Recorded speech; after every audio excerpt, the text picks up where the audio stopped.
খান জাহান আলী রহিমাহুল্লাহ তার মাজারের ওখানে একটা কুকুরকে সেই কুমিরের মুখে তুলে দিচ্ছে। কুকুরটা জীবিত। যারা সেখানে কুকুরকে ধাক্কা দিয়ে ফেলে দিয়েছে, কুকুরটা বারবার তাদের দিকে তাকাচ্ছে, পায়ে ব্যথার কারণে উঠতে পারতেছে না। আর পাশে দাঁড়িয়ে আছে মানুষরূপী আরো কিছু কুকুর, যারা দাঁড়ায় দাঁড়ায় ভিডিও করতেছে আর হাসতেছে। এক ভাই প্রশ্ন করেছেন, মাজারে মানত করা কি? খান জাহান আলীর মাজারে জীবিত কুকুরকে কুমির দিয়ে খাওয়ানো হলো, আমরা দেখলাম। মাজারে মানত করা, আমাদের সমাজে বিভিন্ন মাজারে মানত করে এমন মানুষ নাই? অনেক অনেক আছে। এই যে আমাদের পাশের যে জেলা মানিকগঞ্জ, শিরিক এবং বেদাতের আখড়া। আপনি কোনোদিন ঘুরতেও যদি সিলেটে যান, শাহজালাল রহিমাহুল্লাহর মাজার আছে, জিয়ারত করলেন। শুধু মাজারের উদ্দেশ্যে যাওয়া দরকার নাই, অন্য কোনো কাজে গিয়েছেন, শাহজালাল রহিমাহুল্লাহ তিনি আল্লাহর ওলি ছিলেন, সেখানে আপনি যেতে পারেন।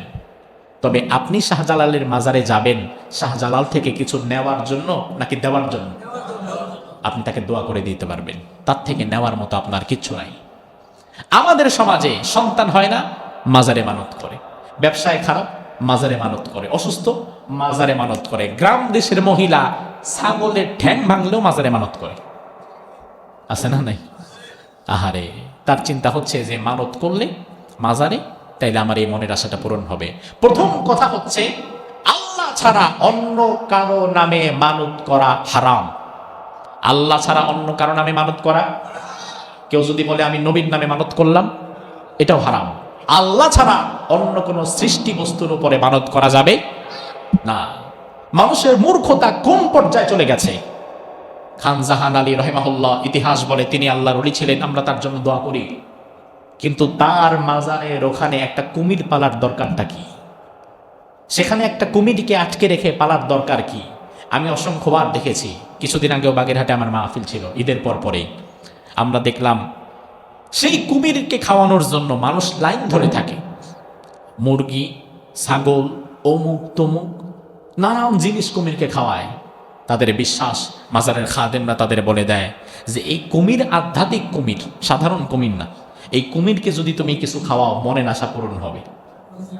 আমি বলি, কুমির যদি এতই আধ্যাত্মিক হয় আর কুমিররে খাওয়াইলে তোমার মনের আশা পূরণ হবে, এই জন্য তুমি ছাগল, মুরগি, কুকুরকে বেঁধে কুমিরকে খাওয়াচ্ছ, এত কিছুর দরকার কি? আধ্যাত্মিক জিনিস যেহেতু, তুমি নিজে কুমিরের খাবার হয়ে চলে যাও, ঠিক না? তোমার তো আধ্যাত্মিক জিনিস দরকার, তো তুমি দাঁড়াও তার সামনে।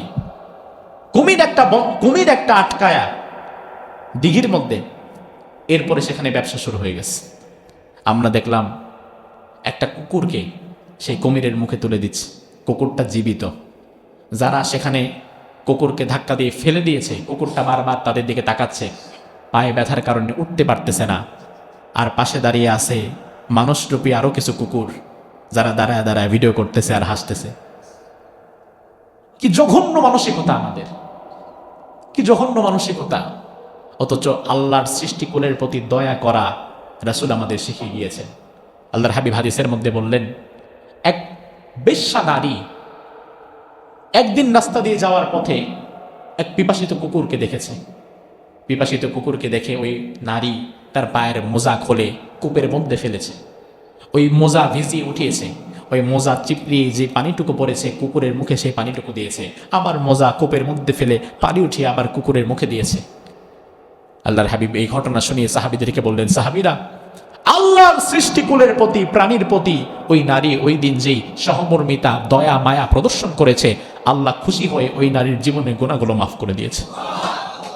আপনি রাস্তাঘাটে চলছেন, আপনি দেখলেন একটা ক্ষুধার্ত বিড়াল ক্ষুধার যন্ত্রণায় ডানে বামে দৌড়াচ্ছে, যদি সামর্থ্য থাকে একটা ছোট্ট রুটি কিনে তার মুখে দিয়ে দেন।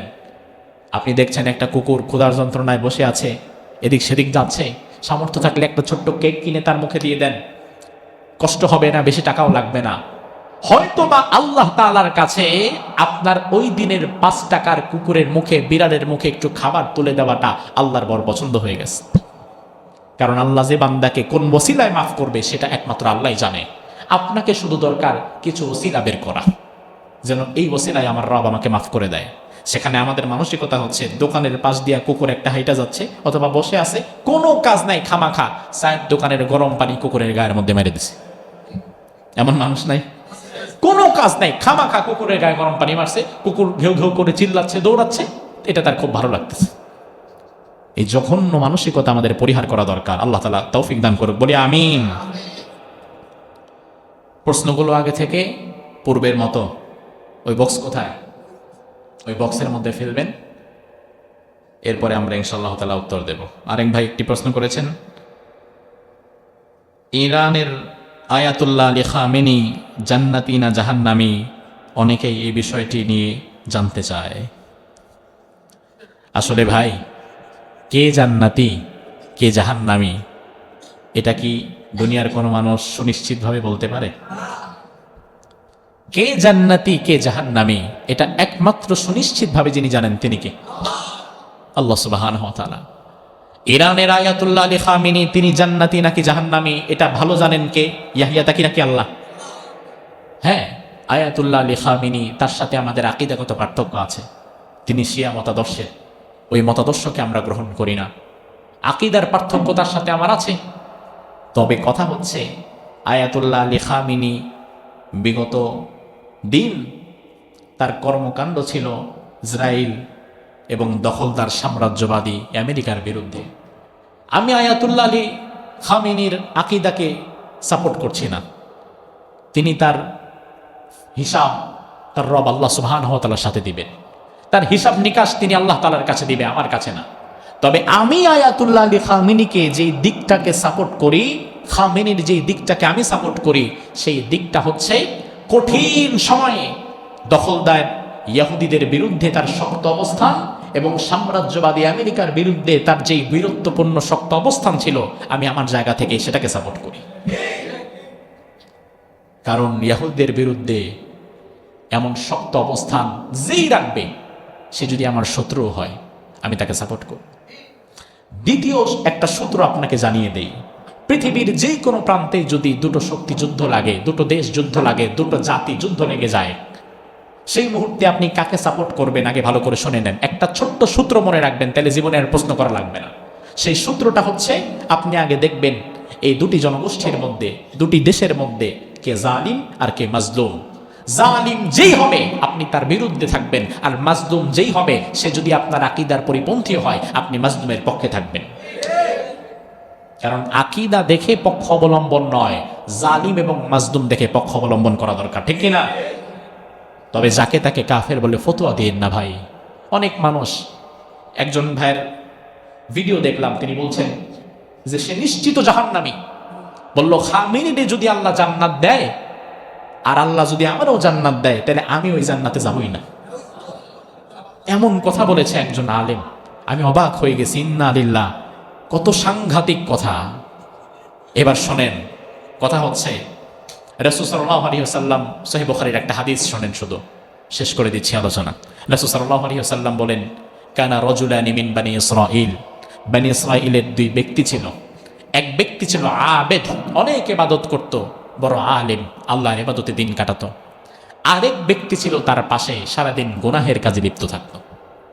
ওই আলেম যিনি সারাদিন ইবাদত করত, সে আসতে যাইতে এই ব্যক্তিরে দেখত এবং গালিগালাজ করত। তুই ভালো হবি না, আল্লাহর পথে আসবি না, ইবাদত করবি না। একদিন রাগের চোটে ওই আলেম তাকে বলেই ফেললো, তুই সারা জীবন যে এত গুনাহ করছিস, ওয়াল্লাহি লা ইয়াগফিরুল্লাহু লাক, আল্লাহর কসম, আল্লাহ তাআলা তোরে কোনোদিন মাফ করবে না। কোনোদিন আল্লাহ তোরে মাফ করবে না, কোনোদিন আল্লাহ তোরে জান্নাত দিবে না। এবার দেখেন রাসূল হাদিসের মধ্যে কি বলেন, ফামাতা, এক সময় এই দুজন ব্যক্তি মরে গেল। এই আলেম ব্যক্তিও মরে গেল, ওই জাহেল ওই ব্যক্তিটাও মরে গেল। এবার আল্লাহ সুবহানাহু ওয়া তাআলা দুজনকে দাঁড় করালেন। দাঁড় করিয়ে আলেমকে আগে প্রশ্ন করলেন, সারা জীবন অনেক ইবাদত করেছো, অনেক আমলদার ছিলা, অনেক জ্ঞানী ছিলা, কিন্তু আমি যে তারে ক্ষমা করব না, আমি যে তারে জান্নাত দিব না, এই কথা বলার সাহস তুমি কোথায় পেলে? জান্নাতের মালিক তো তুমি না, জান্নাতের মালিক কে? আরে আমি যদি কাউকে ক্ষমা করতে চাই, আমার ক্ষমার উপরে কথা বলার মতো তুমি কে? তোমাকে জিজ্ঞেস করে তো আমি কাউকে জান্নাত দিব না, তোমাকে জিজ্ঞেস করে তো আমি কাউকে ক্ষমা করব না। এত বড় স্পর্ধা তুমি দেখিয়েছো, এত অহংকার তোমার, যাও, তোমারই জান্নাত দিলাম না আমি, তোমারে আমি জাহান্নামে পাঠিয়ে দিলাম। আল্লাহ যদি জাহান্নামে পাঠায় দেয়, আল্লাহর সামনে আর্গুমেন্ট করার মতো হিম্মত আর কারো আছে? এবার আল্লাহ রাব্বুল আলামিন ওই জাহেল ব্যক্তিকে ডাকলো, ডেকে বলল, বান্দা, সারা জীবন অনেক ভুল করেছিস, গুনাহ করেছিস, তবে মৃত্যুর পূর্বে তুই আবার তওবাও করেছিস, কিন্তু তোর সারা জীবনটাই ছিল গুনাহে জর্জরিত। তুই এখন আমার কাছে কি আশা করিস? ওই ব্যক্তি বলবে, আল্লাহ, আমি আপনার কাছে শুধু আপনার ক্ষমা আশা করি। আল্লাহর হাবিব বললেন, অবশেষে আল্লাহ রাব্বুল আলামিন ওই ব্যক্তিকে বলল, যা, তুই আমার রহমতে আমার জান্নাতে ঢুকে